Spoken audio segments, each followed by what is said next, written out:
and welcome to Blocks Live TV. Today is Wednesday, June the 19th. We're now live with the latest in the crypto world. It's 9:30 a.m. in New York City and 2:30 p.m. in London, 10:30 p.m. in Tokyo and 3:30 p.m. here in Malta.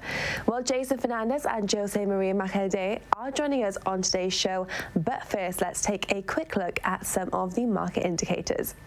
The cryptocurrency index CCI 30 has returned back above the 4,600 point mark. The index has gained 1% so far in June as it shifted towards the positive territory. It's gained more than 110% year to date.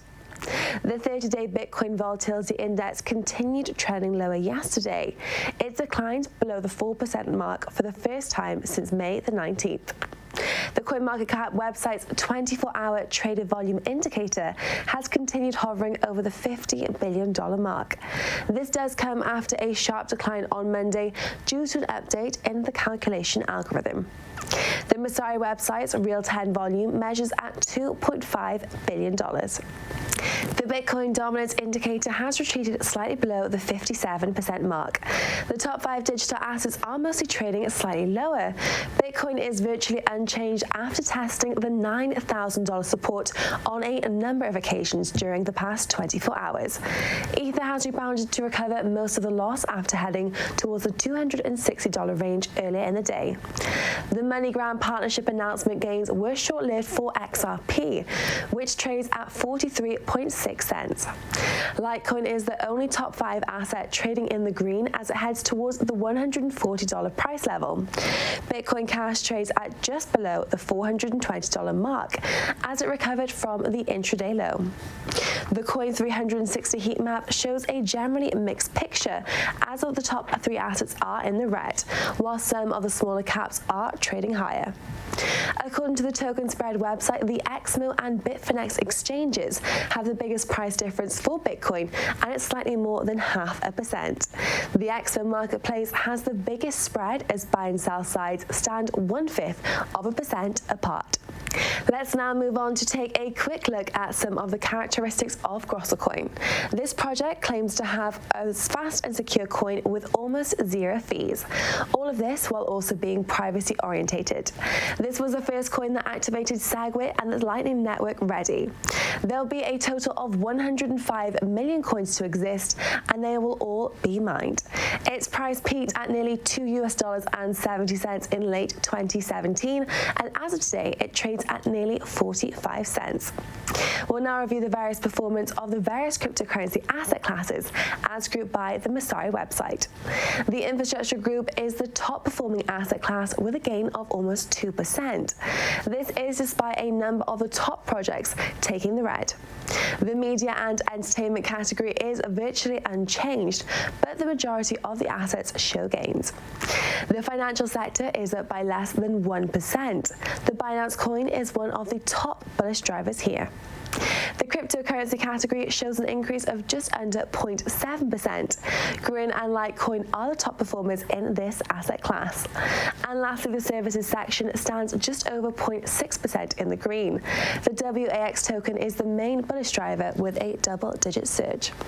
Well, that's where the 5 major cryptocurrency categories stand so far on this Wednesday. We'll now provide you with an overview of the most significant increases and the biggest drop to assets.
different countries all around the world, which makes us grow in like a sphere. We are stronger than ever. Have these questions answered without disclosing anything. AI field is mostly controlled by a few large corporations. Much busier, bigger than ever. In the mid-2020s. I do think that will come. We should kind of keep in mind that we want the world to be a better place. $15 billion a day. This is incredible. People find a way to create infrastructure. I think knowledge is one of the most important things in the world. We laid the foundation for the distributed trust model that Satoshi builds on. It does come with some risks, but at the same time, I think it's an opportunity for countries. Individuals miss the boat on a market, they miss the boat. When the institutions miss the boat, they bring the boat back. This is Blocks Live TV.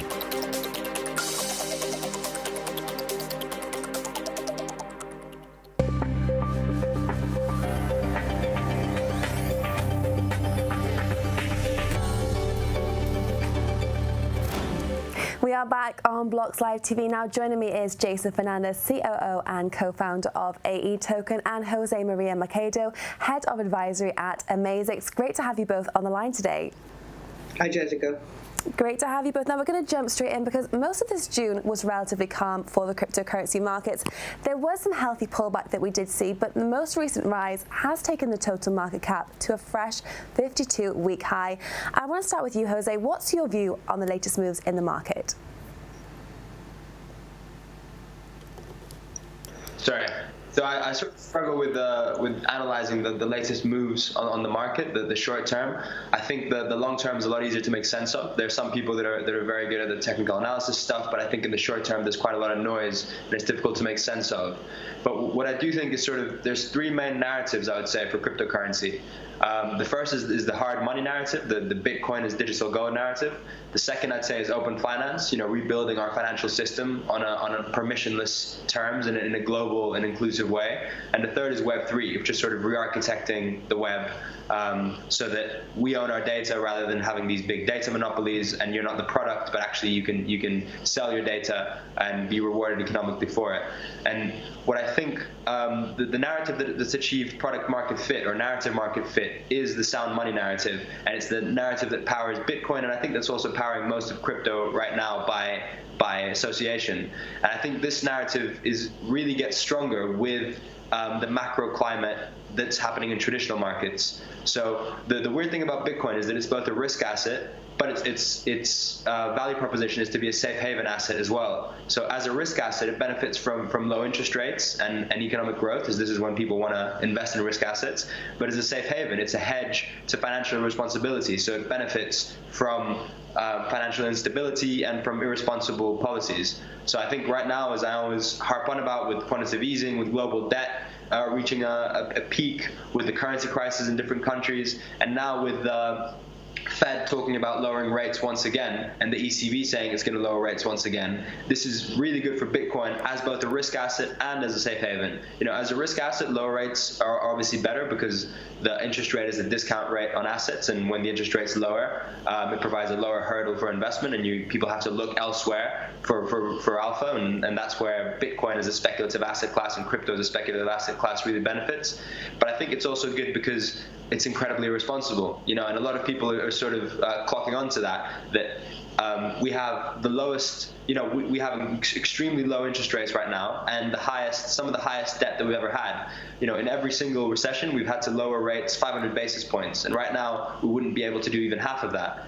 So if there is a global recession, there won't be enough space with the interest rates, enough room with the interest rates in order to be able to deal with that. So I think Bitcoin as a hedge to all of that, its narrative just keeps getting stronger with news like this, and it keeps getting stronger with stuff like Italy putting a tax on safety deposit boxes, and with what's happening in Hong Kong and all these kinds of things. And you made an interesting point, because we've even seen Donald Trump recently tweet that Mario Draghi in questioning his recent moves with the ECB. So that's the longer term, which you said that you're confident for. Let's talk about the shorter term. Jason, how are you viewing the latest market moves? Yeah, so I said last week that I thought I wouldn't be surprised if it crossed 9,000 pretty soon. So obviously I've been bullish for a while, and clearly it did cross 9,000 and would come from the above 9,000 now. So I think there's several factors driving the Bitcoin rally. Yes, Facebook's launch of Libra is a factor, but it's not really that important to Bitcoin other than as a general sign of growing acceptance of the technology. The two main factors that are driving Bitcoin's price is the scheduled halving that's supposed to happen next year, sometime in May, and Bakkt, which is basically physically settled Bitcoin futures. So the halving is really important because it's going to significantly reduce the total number of available tokens, because the halving, you have basically a mining reward for Bitcoin is cut in half. So after the halving, which occurs next May, each block is only going to be worth 6.5 Bitcoin. And since the cost of mining is going to remain the same, or at least mostly the same, the fundamental value of Bitcoin over the world will increase. So that's one of the major factors that's driving it. Another major factor that's driving it is Bakkt, and the Bakkt and the launch of sort of Bitcoin futures. And it's important because physically settled Bitcoin futures means that you're going to see an increased volume in Bitcoin trading because people will have to actually buy those, Bitcoins to have those settled, and that will aid in its liquidity. Second, Bakkt is basically an SEC-approved trading venue.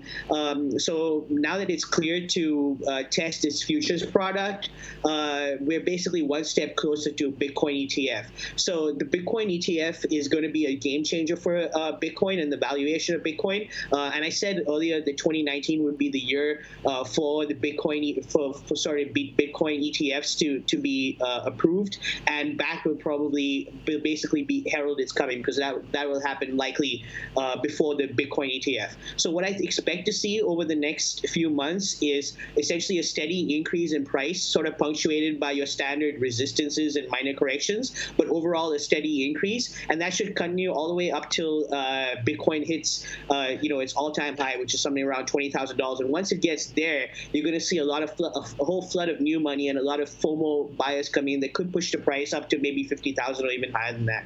Wow. Over the next couple. And do you have a time frame for when you're expecting this Bitcoin ETF and also Bakkt to get some movements? Are you expecting the next 3 months, say, or a little bit longer?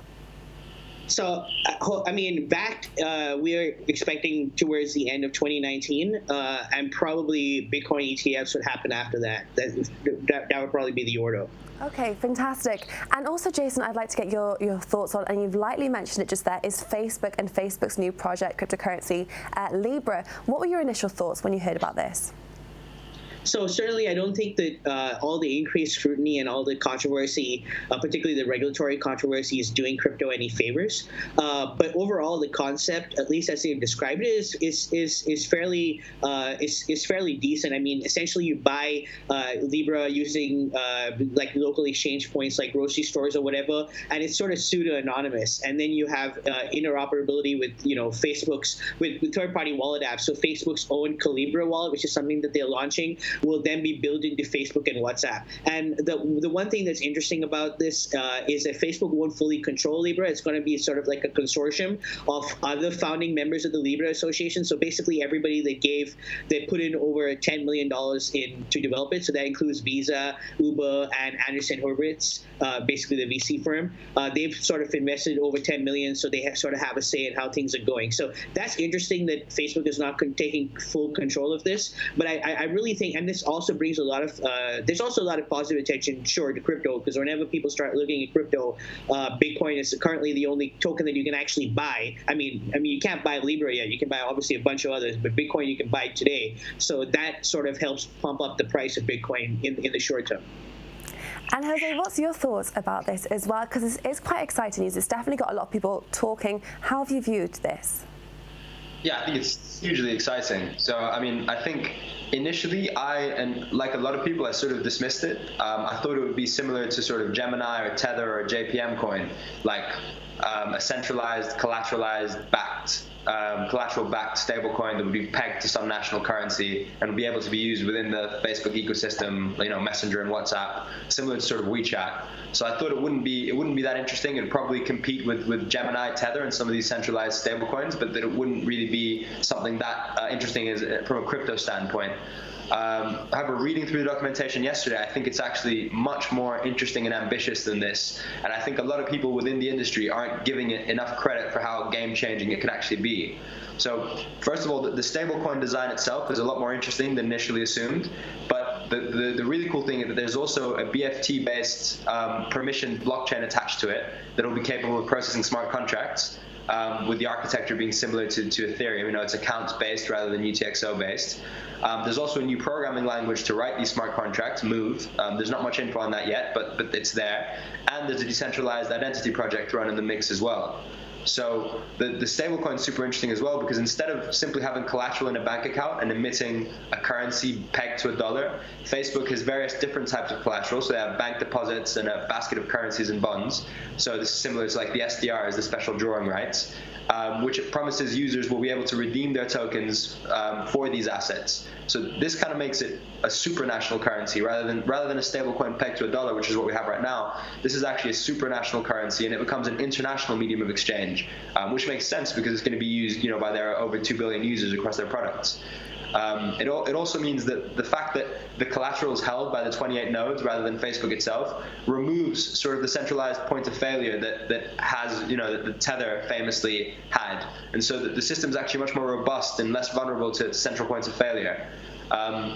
Of course, this is starting off pretty centralized. It's basically a permissioned blockchain with 28 nodes. It's using sort of the PBFT consensus, you know, the private Byzantine fault-tolerant consensus mechanism.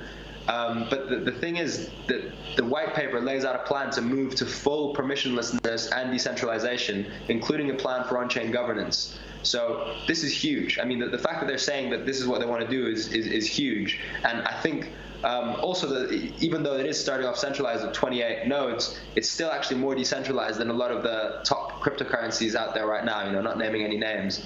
And so I also think it's important to recognize that they couldn't have done this on a fully decentralized crypto to start with. You know, we don't have the technological capabilities to run on, you know, a network of the size of what Facebook is aiming for on a fully decentralized crypto. So I think that it's pretty mind-blowing that they want to move to full decentralization, because I think if they succeed in this plan, the end game is that they'll basically have built a global decentralized currency, first of all, then also a global decentralized identity, and then third of all, a world computer to compete with sort of AWS and Microsoft's Azure and all this, right? Similar to Ethereum's world computer. And I also speculate that when this world computer is up and running, when they've decentralized fully, they could actually run Facebook itself on this world computer. And then they'd also add a decentralized communication protocol into the mix. So initially, I thought this would compete with Gemini and the centralized stablecoins. Upon thinking about it more, I actually think it's competing with everything except Bitcoin and the store of value hypothesis. I think they could implement Web3 on this. I think open finance could be built on this. So I think it's a huge thing for the crypto industry. Now, of course, there are loads of open questions about whether they'll be able to do this. You know, there's legal questions, there's governance questions. I mean, they're facing regulatory scrutiny from in a whole different, you know, loads of different regulators from different countries as well. You know, it's not even clear whether they can do this in terms of fiduciary duties, because they'll be, you know, they'd make a lot more money on this if they ran as a centralized stablecoin that only they had access to. So there's also questions about the game theory, whether that will work when they fully decentralize with the tokens. So I think there's a lot of open questions, but overall it's an incredibly interesting and I think sort of underrated by the crypto industry announcement. And you made a good point there when you mentioned regulatory concerns, because what we have seen is the US House Financial Services Chairwoman Maxine Walters. She's called for Facebook to put their Libra project on pause. Now, she believes the company's executives should actually testify before Congress before proceeding with development. So, Jose, do you think actually there could be any hindrance on the 2020 launch for this? Yeah, absolutely. I mean, I think it's difficult to comment on the regulatory issues and how long that will take. But I think this is the primary challenge to their vision really coming true, is whether the various regulators, and you know, I think there have been 3 or 4 that have popped up claiming sort of, you know, regulatory oversight over this. I think that'll be their primary challenge. You know, it's actually much more difficult for them to execute on this than it is for the small, well, relatively small cryptocurrencies to do so, because they have a lot more scrutiny on them. You know, they actually have to solve technical and business challenges required to run a fully decentralized, permissionless blockchain at massive scale, but also to do this while simultaneously dealing with the massive regulatory scrutiny that are under in the various different countries. So I think it sort of reminds me of Satoshi in the early days. Wikipedia wanted to take donations in Bitcoin, and Satoshi sort of emailed them begging them not to because the network wasn't ready yet. And in a certain sense, I think Facebook could be too early here. You know, they could have launched, you know, they could have waited a little bit longer to see how it plays out with Ethereum, with scaling, with Bitcoin, with regulations, but they're taking the lead and being pioneers. And I think that has a potential huge payoff, but it also has sort of a risk that they run into, which is being too early and ended up being shut down by regulators. But the one thing I do think is that the potential for regulatory enforcement actually increases their incentives to go decentralized. You know, I sort of made a crazy tweet yesterday about a potential scenario, but you know, if they are facing this regulatory scrutiny, and they're also facing antitrust issues in the US, so let's say they are being broken up, I think it is, the crazy thing is that it is possible that Facebook, rather than relinquish their power to another centralized entity, so the government that wants to break up and regulate them, they instead decide to open source all of Facebook, run it on this Libra, which at this point could be decentralized and permissionless and at scale, with hundreds of thousands of nodes, and then they'd have an on-chain governance system where token holders vote in the executive team and participate in major decisions. Obviously, Zuckerberg would own the majority of tokens, but he couldn't own too big a percentage, otherwise he'd risk people forking the network, right? So there's always, once it's open source, there's that incentive at play. And, you know, they can implement a Web3 business model where users are actually, you know, advertisers pay in Libra, but they pay, you know, that money goes to users. Facebook takes a small fee, which is burnt, to pay for the governance process. And then what you end up having is a global, permissionless, censorship-resistant currency, identity, and communication system that's run and operated by its users. So, you know, Zuckerberg could go, I joke that he could go from being sort of, you know, hated by all of crypto and all of the millennial generation for being invading people's privacy, to becoming like the hero, the bastion, the Che Guevara of the millennial generation, you know, printed on t-shirts and all of that. So it's fairly unlikely, but the crazy thing is that it's possible. And I think you've given quite a good example there of just the magnitude of the possibilities that can be unfolded just from Facebook and what they're doing. And Jason, just finally, I do want to end with you, because what we have seen is American entrepreneur Cameron Winklevoss, as we know, he tweeted a prediction that every FAANG company will have its own coin within 24 months, which seems like something which is a really large-scale project. Do you agree with this opinion? So basically, FAANG is Facebook, Amazon, Apple, Netflix, and Google.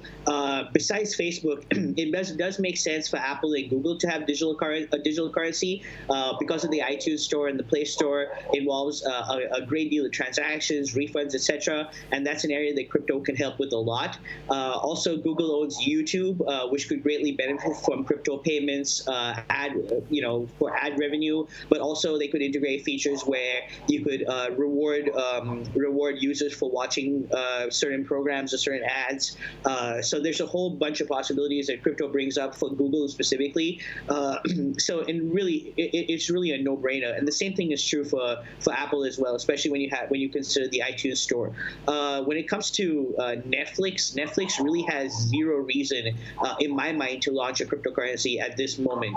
On the other hand, Amazon is obviously the largest retailer, online retailer on the planet, and that could greatly benefit from crypto because the whole concept of store credit has been around forever, and this would basically just extend that store credit. Not to mention, there are also multiple other things, particularly in Amazon's cloud-based services, where paying fractions of currencies, paying for basically paying by the usage in real time, these sort of things that could be handled by smart contracts, Amazon could certainly benefit. But overall, I think Netflix is highly unlikely to launch a cryptocurrency. But going back to the earlier question, just for a quick second on Facebook, the chances that they would ever set up some sort of decentralized autonomous organization where people are able to vote is really a pipe dream, because not that I don't think it would be great if they did so, but Mark Zuckerberg has been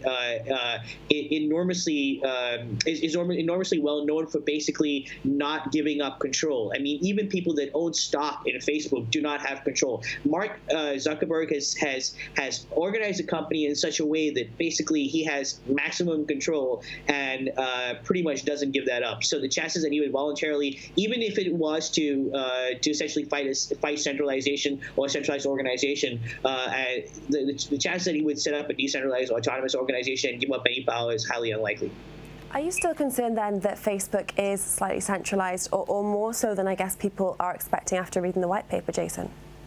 Yeah, I mean, like I said, the scrutiny isn't doing crypto any favors, and Facebook does have a lot of power. I think it's right for regulators to be skeptical, and it's probably fair to keep themselves available, for Facebook to keep themselves available to answer these questions. But they have sort of answered some of the questions. So they said that they're going to create a subsidiary company called Calibra, which is going to essentially handle the crypto dealings and act as somewhat of a Chinese wall, protecting users' privacy by never mingling their Libra payments with their Facebook data, and so the theory is that it cannot be used for ad targeting. And they have said that people's real identity will not be tied to their purchases. But it is right that the government be skeptical. But really, what Representative Maxine Waters is suggesting in terms of just stopping temporarily, that's not the way to go. But I think 2020, there's more than enough time for Facebook to address all the concerns and launch well on schedule. Absolutely. We'll have to keep a close eye on that as that unfolds as well, and kind of follow it along. Thank you both so much for joining us on the line. It's always a pleasure to have a catch up with you both. Thanks, Jessica. Thank you. Well, before we sign off, I do have a last-minute update from our editorial staff regarding the crypto market. The total market capitalization has been trending sideways at just under the $290 billion mark. The CoinMarketCap website's daily traded volume has slipped slightly below the $50 billion level. Litecoin remains the most bullish of the large caps as it trades near the $140 territory. Well, that's all for this Wednesday's Crypto Now live show. We thank Jason and Jose for their expert analysis. We'd also like to thank you, the audience, for joining us, and invite you all to accompany us every weekday at this same time.